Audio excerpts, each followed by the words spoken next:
నమస్తే, welcome to Y news. నేను పుష్ప. బలారే బల నిరుద్యోగుల పాలిట ఆశాజ్యోతి ప్రభుత్వ విప్ యనమల దివ్య.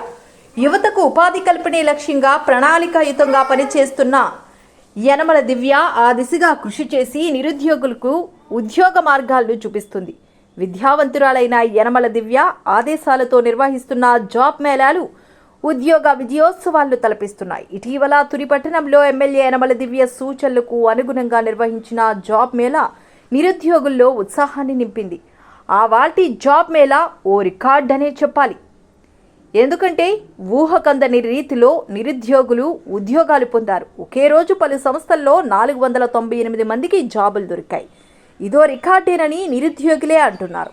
విద్యావంతులకు ఎర్రతివాచి పరిచి వారి ముంగిటే కార్పొరేట్ సంస్థల్లో నిలిపిన యనమల దివ్య విజనరీ ప్రశంసలందుకుంటున్నాయి. ఇదే స్ఫూర్తితో మరో అవకాశం నిరుద్యోగుల ముంగిటకు రానుంది. ఈ నెల 19వ తేదీన మినీ జాబ్ మేళా నిర్వహించాలన్న ఎమ్మెల్యే సూచనకు కార్పొరేట్ సంస్థలు సానుకూలంగా స్పందించాయి. 600 ఉద్యోగాల భర్తీ కోసం నిర్వహించే జాబ్ మేళాను నిరుద్యోగులు సద్వినియోగం చేసుకోవాలని ఎమ్మెల్యే యనమల దివ్య కోరారు.